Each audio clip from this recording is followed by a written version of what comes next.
हनुमान इस कलयुग में सबसे ज्यादा जागृत और साक्षात हैं। कलयुग में हनुमान जी की भक्ति ही लोगों को दुख और संकट से बचाने में सक्षम है। बहुत से लोग किसी बाबा, देवी देवता, ज्योतिष और तांत्रिकों के चक्कर में भटकते रहते हैं और अंततः वे अपना जीवन नष्ट ही कर लेते हैं, क्योंकि वे हनुमान की भक्ति शक्ति को नहीं पहचानते। ऐसे भटके हुए लोगों का राम ही भला करे। क्यों प्रमुख देव हैं हनुमान? हनुमान जी 4 कारणों से सभी देवताओं में श्रेष्ठ हैं। पहला ये कि वे रियल सुपरमैन हैं। दूसरा ये कि वे पावरफुल होने के बावजूद ईश्वर के प्रति समर्पित हैं। तीसरा ये कि वे अपने भक्तों की सहायता तुरंत ही करते हैं। और चौथा ये कि वे आज भी सशरीर हैं। इस ब्रह्मांड में ईश्वर के बाद यदि कोई एक शक्ति है तो वह है हनुमान जी। महावीर विक्रम बजरंग बली के समक्ष किसी भी प्रकार की मायावी शक्ति ठहर नहीं सकती। पहला रहस्य, क्या हनुमान जी बंदर थे? हनुमान का जन्म कपि नामक वानर जाति में हुआ था। श्री राम के जन्म के पूर्व हनुमान जी का जन्म हुआ था। शोधकर्ता कहते हैं कि आज से 9 लाख वर्ष पूर्व एक ऐसी विलक्षण वानर जाति भारतवर्ष में विद्यमान थी, जो आज से 15 से 12 हजार वर्ष पूर्व लुप्त होने लगी थी और अंततः लुप्त हो गई। इस जाति का नाम कपि था। हनुमान जी के संबंध में ये प्रश्न प्रायः सर्वत्र उठता है कि क्या हनुमान जी बंदर थे? इसके लिए कुछ लोग रामायण आदि ग्रंथों में लिखे हनुमान जी और उनके सजातीय बांधव सुग्रीव अंगदादी के नाम के साथ वानर, कपि, शाखामृग, प्लवंगम आदि विशेषण पढ़कर उनके बंदर प्रजाति का होने का उदाहरण देते हैं। वे ये भी कहते हैं कि उनकी पुच्छ, लांगुल, बालधी और लाम से लंकादहन का प्रत्यक्ष चमत्कार इसका प्रमाण है। ये भी कि उनकी सभी जगह सपुच्छ प्रतिमाएं देखकर उनके पशु या बंदर जैसा होना सिद्ध होता है। रामायण में वाल्मीकि जी ने जहां उन्हें विशिष्ट पंडित, राजनीति में धुरंधर और वीर शिरोमणि प्रकट किया है, वहीं उनको लोमश और पुच्छधारी भी शातश प्रमाणों में व्यक्त किया है। दरअसल आज से 9 लाख वर्ष पूर्व मानवों की एक ऐसी जाति थी जो मुख और पूंछ से वानर समान नजर आती थी, लेकिन उस जाति की बुद्धिमत्ता और शक्ति मानवों से कहीं ज्यादा थी। अब वह जाति भारत में तो दुर्भाग्यवश विनष्ट हो गई, परंतु बाली द्वीप में अब भी पुच्छधारी जंगली मनुष्यों का अस्तित्व विद्यमान है, जिनकी पूंछ प्रायः 6 इंच के लगभग अवशिष्ट रह गई है। ये सभी पुरातत्ववेत्ता अनुसंधायक एकमत से स्वीकार करते हैं कि पुराकालीन बहुत से प्राणियों की नस्ल अब सर्वथा समाप्त हो चुकी है। दूसरा रहस्य, उनका जन्म स्थान कौन सा था? पहला जन्म स्थान, हनुमान जी की माता का नाम अंजना है, जो अपने पूर्व जन्म में एक अप्सरा थी।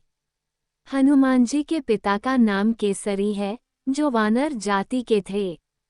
माता पिता के कारण हनुमान जी को आंजनेय और केसरी नंदन कहा जाता है। केसरी जी को कपिराज कहा जाता था, क्योंकि वे वानरों की कपि नाम की जाति से थे। केसरी जी कपि क्षेत्र के राजा थे।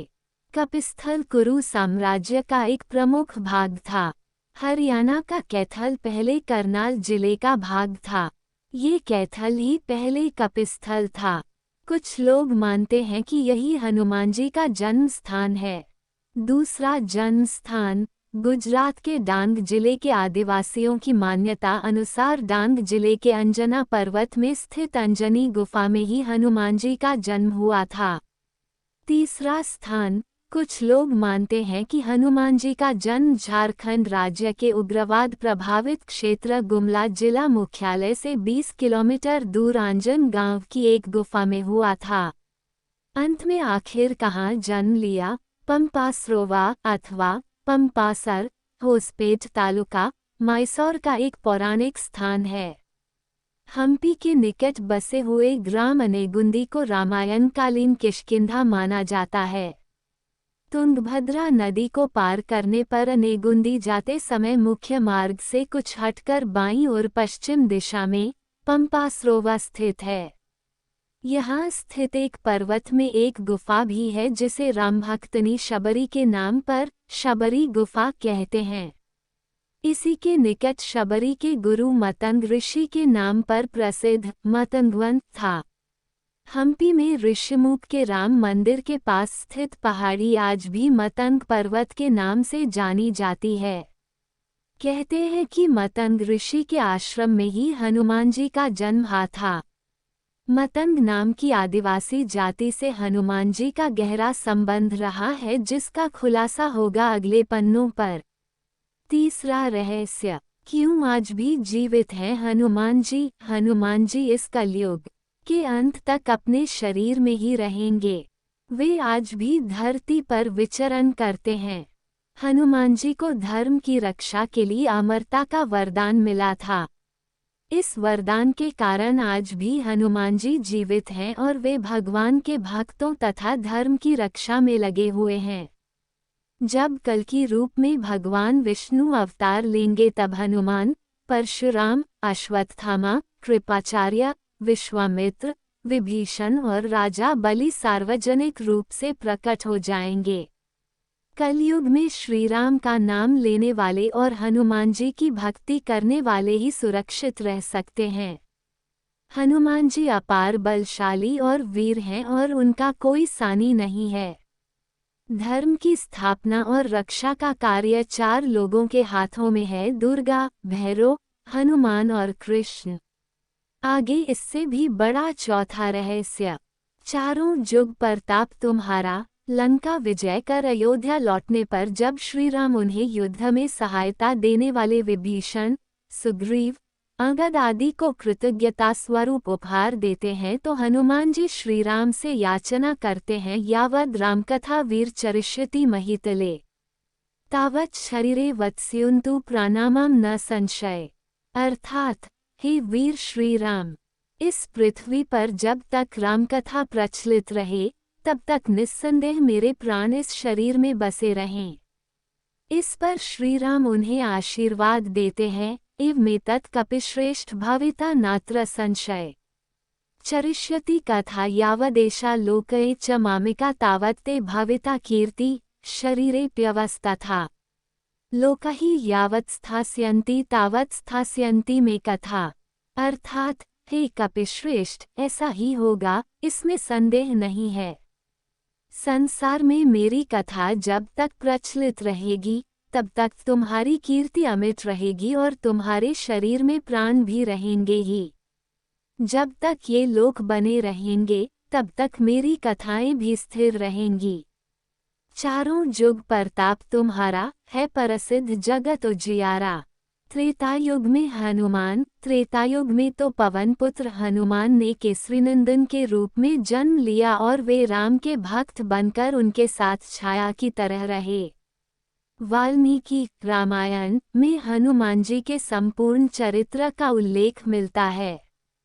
द्वापर में हनुमान, द्वापर युग में हनुमान जी भीम की परीक्षा लेते हैं। इसका बड़ा ही सुंदर प्रसंग है। महाभारत में प्रसंग है कि भीम उनकी पूंछ को मार्ग से हटाने के लिए कहते हैं तो हनुमान जी कहते हैं कि तुम ही हटा लो, लेकिन भीम अपनी पूरी ताकत लगाकर भी उनकी पूंछ नहीं हटा पाते हैं। इस तरह एक बार हनुमान जी के माध्यम से श्री कृष्ण अपनी पत्नी सत्यभामा, सुदर्शन चक्र और गरुड़ की शक्ति के अभिमान का मान मर्दन करते हैं। कल युग में हनुमान, यदि मनुष्य पूर्ण श्रद्धा और विश्वास से हनुमान जी का आश्रय ग्रहण कर ले तो फिर तुलसीदास जी की भांति उसे भी हनुमान और राम दर्शन होने में देर नहीं लगेगी। कलयुग में हनुमान जी ने अपने भक्तों को उनके होने का आभास कराया है। ये वचन हनुमान जी ने ही तुलसीदास जी से कहे थे, चित्रकूट के घाट पे भाई संतन के भीर, तुलसीदास चंदन घिसे तिलक देत रघुबीर। 5वां रहस्य, कहाँ रहते हैं हनुमान जी? हनुमान जी कलयुग में गंधमादन पर्वत पर निवास करते हैं। ऐसा श्रीमद् भागवत में वर्णन आता है। उल्लेखनीय है कि अपने अज्ञातवास के समय हिमवंत पार करके पांडव गंधमादन के पास पहुँचे थे।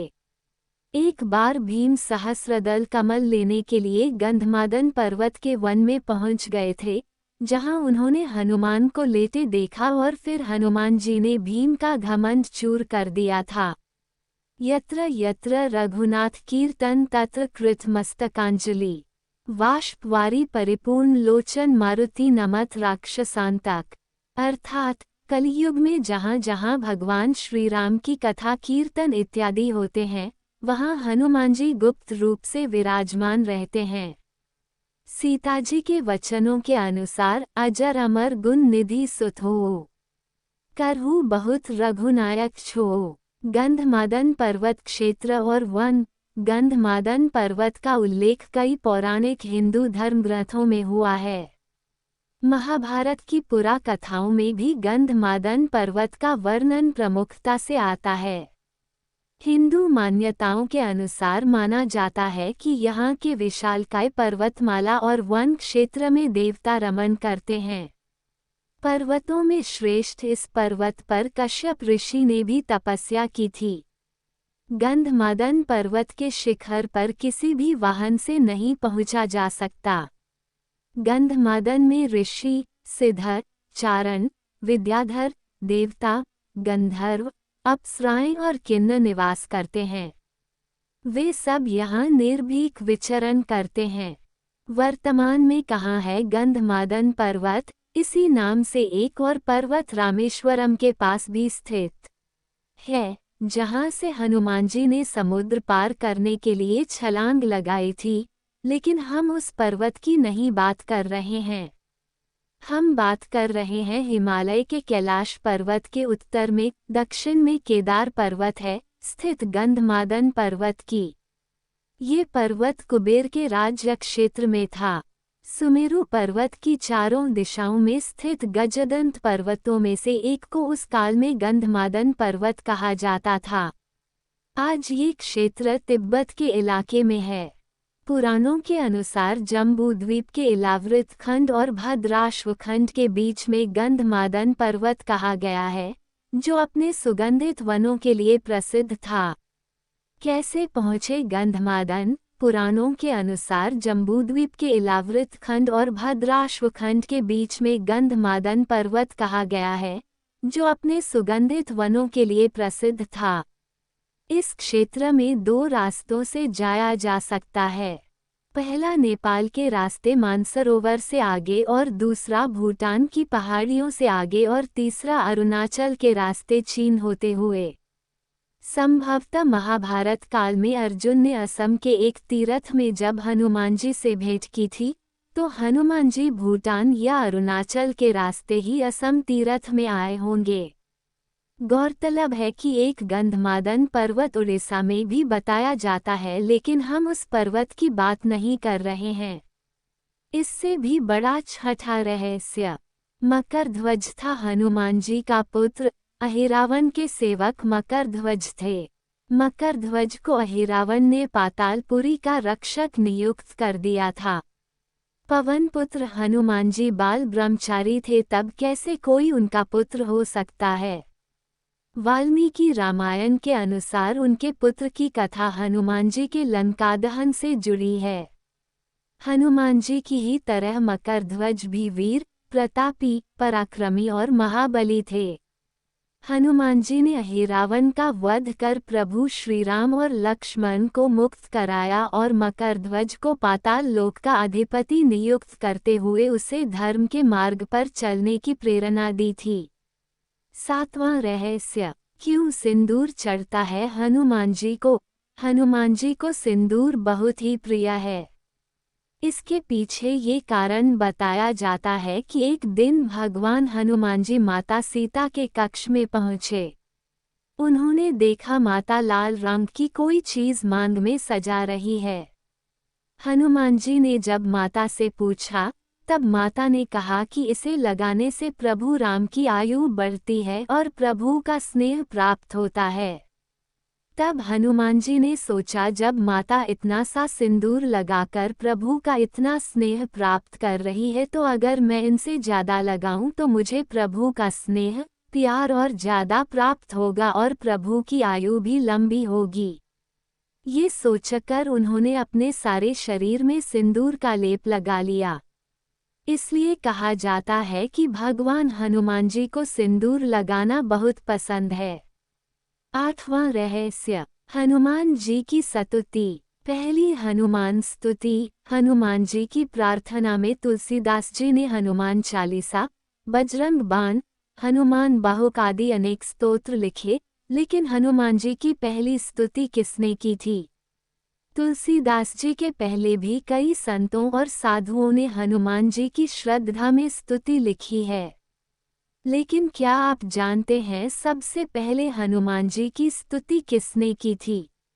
जब हनुमान जी लंका का दहन कर रहे थे तब उन्होंने अशोक वाटिका को इसलिए नहीं जलाया क्योंकि वहां सीता जी को रखा गया था। दूसरी ओर उन्होंने विभीषण का भवन इसलिए नहीं जलाया क्योंकि विभीषण के भवन के द्वार पर तुलसी का पौधा लगा था।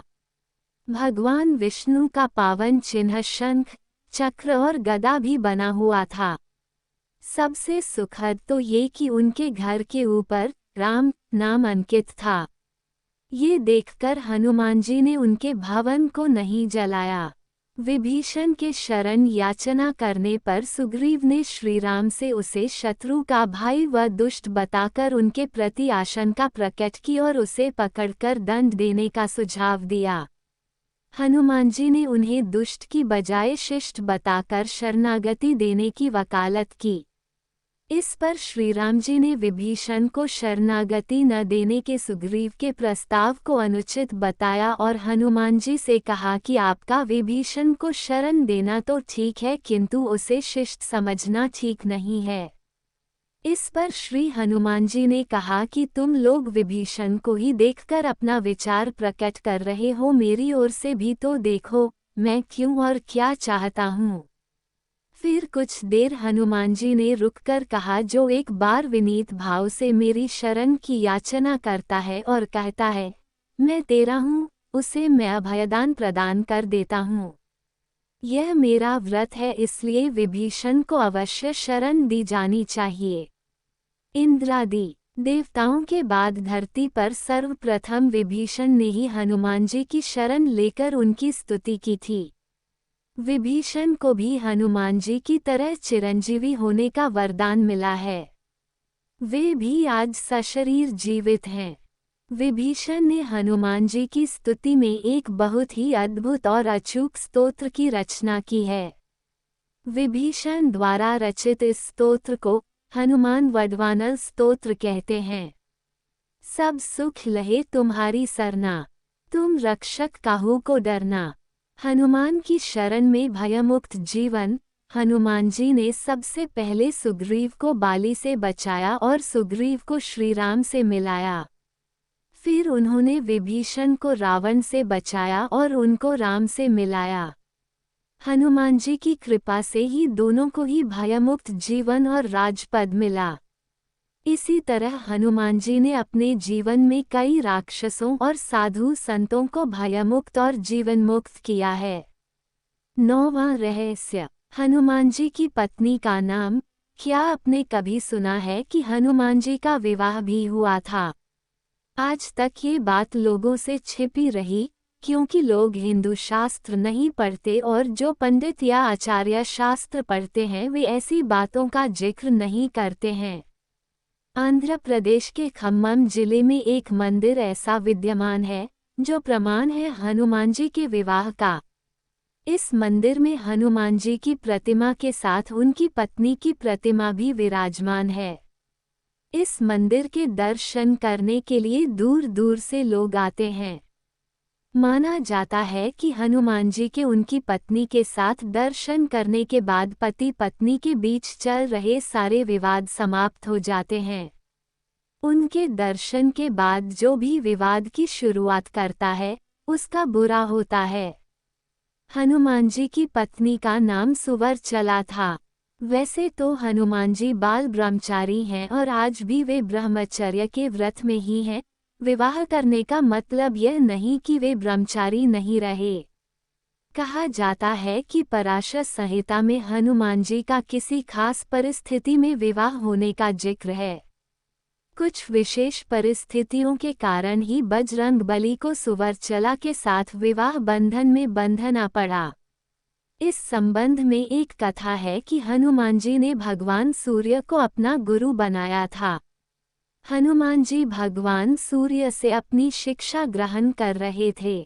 सूर्य कहीं रुक नहीं सकते थे, इसलिए हनुमान जी को सारा दिन भगवान सूर्य के रथ के साथ साथ उड़ना पड़ता था और भगवान सूर्य उन्हें तरह तरह की विद्याओं का ज्ञान देते। लेकिन हनुमान जी को ज्ञान देते समय सूर्य के सामने एक दिन धर्म संकट खड़ा हो गया। कुल 9 तरह की विद्याओं में से हनुमान जी को उनके गुरु ने 5 तरह की विद्याएं तो सिखा दी, लेकिन बची 4 तरह की विद्याएं और ज्ञान ऐसे थे जो केवल किसी विवाहित को ही सिखाए जा सकते थे। हनुमान जी पूरी शिक्षा लेने का प्रण कर चुके थे और इससे कम पर वे मानने को राजी नहीं थे। इधर भगवान सूर्य के सामने संकट था कि वे धर्म के अनुशासन के कारण किसी अविवाहित को कुछ विशेष विद्याएं नहीं सिखा सकते थे। ऐसी स्थिति में सूर्यदेव ने हनुमान जी को विवाह की सलाह दी। अपने प्रण को पूरा करने के लिए हनुमान जी ने विवाह करने की सोची, लेकिन हनुमान जी के लिए वधू कौन हो और कहाँ से वह मिलेगी, इसे लेकर सभी सोच में पड़ गए। ऐसे में सूर्यदेव ने अपनी परम तपस्वी और तेजस्वी पुत्री सुवर्चला को हनुमान जी के साथ शादी के लिए तैयार कर लिया। इसके बाद हनुमान जी ने अपनी शिक्षा पूर्ण की और सुवर्चला सदा के लिए अपनी तपस्या में रत हो गई।